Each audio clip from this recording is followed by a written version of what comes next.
اللهم صل على سيدنا ومولانا محمد صاحب التاج والمئراج والبراق والأعلم دافع البلاء والوباء والقحط والمرض والألم. اسمه مكتوب مرفوع مشفوع منقوش في اللوح والقلم.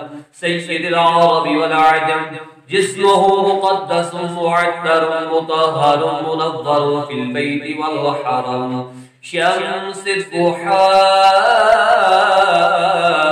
بدر الدجى صدر العلا نور الهدى كهف الورى مصباح الظلم.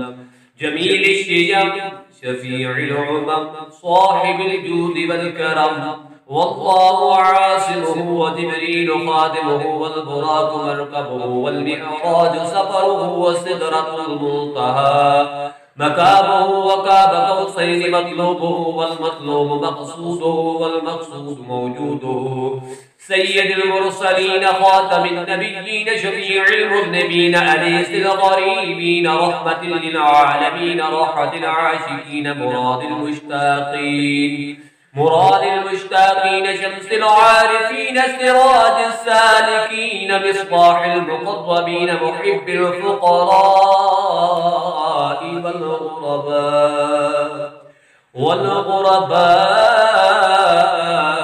واليتامى والمساكين السيد الثقلين نبي الحرمين إمام القبلتين وسيلتنا في الدارين صاحب قاب قوسين محبوب رب المشرقين ورب المغربين جد الحسن والحسين مولانا ومولى الثقلين أبي القاسم محمد بن عبد الله نور من نور الله.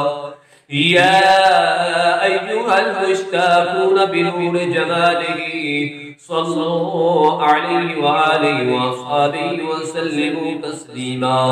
اللهم صل على سيدنا ومولانا محمد وعلى آل سيدنا وأصحاب سيدنا وأهل بيت سيدنا وأزواج سيدنا ومولانا محمد وبارك وسلم وصل عليه.